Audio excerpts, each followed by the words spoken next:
Perkenalkan, nama saya Ginanjar Ibnu Tamimi. Saya Duta Petani Milenial Kalimantan Timur. Keseharian saya bertani hidroponik. Selain itu saya juga membina beberapa petani yang ada di Samarinda. Jadi awalnya berawal dari hobi. Akhirnya saya penasaran bagaimana nih mengembangkan budidaya tanaman atau bercocok tanam dengan lahan yang sempit. Apalagi di kota kan, terutama di Samarinda, lahan pertanian semakin sedikit. Di sekitaran rumah juga udah pada disemenisasi. Akhirnya saya searching lah, diarahkan untuk menggunakan sistem hidroponik. Ada pelatihan di Yogyakarta. Ya, kebetulan dulu di Samarinda ataupun di Kalimantan Timur belum ada pelatihan budidaya hidroponik. Itu sekitar 5-7 tahun yang lalu. Akhirnya saya berangkat ke Yogyakarta dan belajar ke sana. Setelah pulang itu saya terapkan ilmu yang saya pelajarin di Yogyakarta.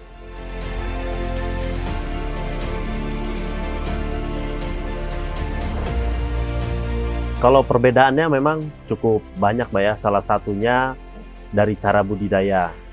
Pakai hand traktor dan lain sebagainya, itu bisa membantu petani-petani di konvensional atau di tanah memudahkan dalam bercocok tanam. Nah, sedangkan di sistem budidaya hidroponiknya juga kita sama sekali nggak menggunakan cangkul. Nah, terutama biasanya nih ibu-ibu atau perempuan yang takut cacing, yang nggak bisa cangkul, ataupun takut kotor-kotoran.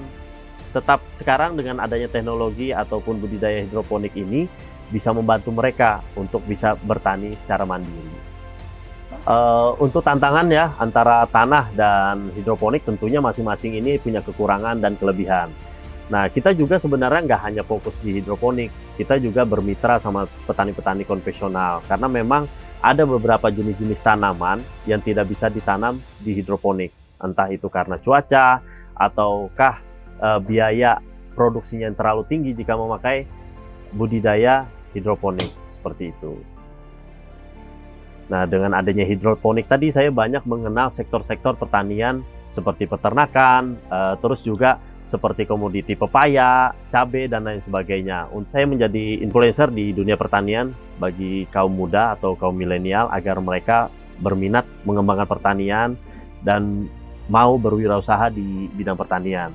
Nah, kesininya saya semakin banyak kenal petani-petani yang konvensional ataupun senior dari saya, itu saya ajak untuk bermitra. Mitranya seperti apa?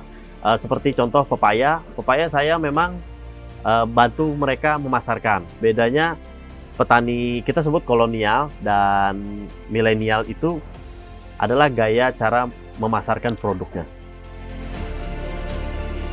Sekarang kan udah eranya digital ya. Kita sangat dimudahkan dengan teknologi.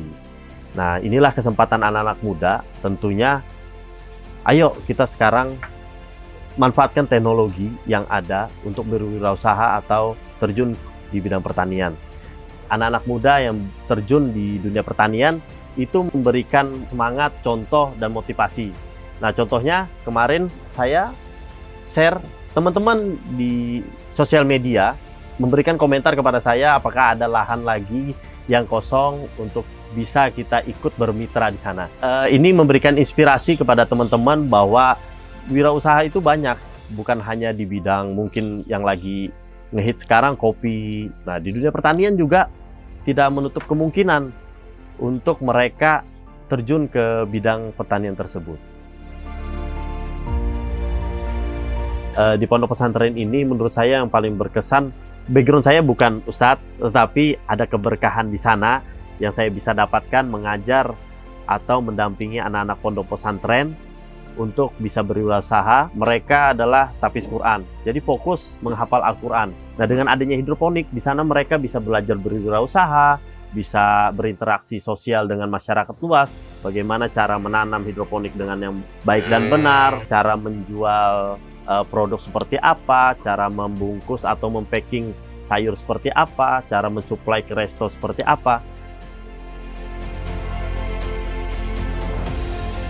Baik, untuk harapannya terhadap anak-anak muda, nggak hanya berniatan untuk menjadi pegawai atau karyawan, kita juga bisa terjun ke dunia pertanian ini yang memang prospek kedepannya sangat besar. Teman-teman tidak harus bercocok tanam. Kita bisa membantu pemasaran, berinvestasi. Nah, ini juga bisa menjadi salah satu bidang wirausaha teman-teman, terutama kaum milenial. Untuk saya pribadi tentunya senang sekali dengan adanya sensus pertanian ini, dan saya mendukung penuh adanya sensus pertanian ini. Sebagai petani, dengan adanya sensus pertanian ini, kita akan mendapatkan update mengenai data pertanian di seluruh Indonesia. Dengan adanya update data pertanian tersebut, diharapkan nanti kita mendapatkan kebijakan yang tepat sasaran untuk mendukung kemajuan pertanian di Indonesia, khususnya di Kalimantan Timur.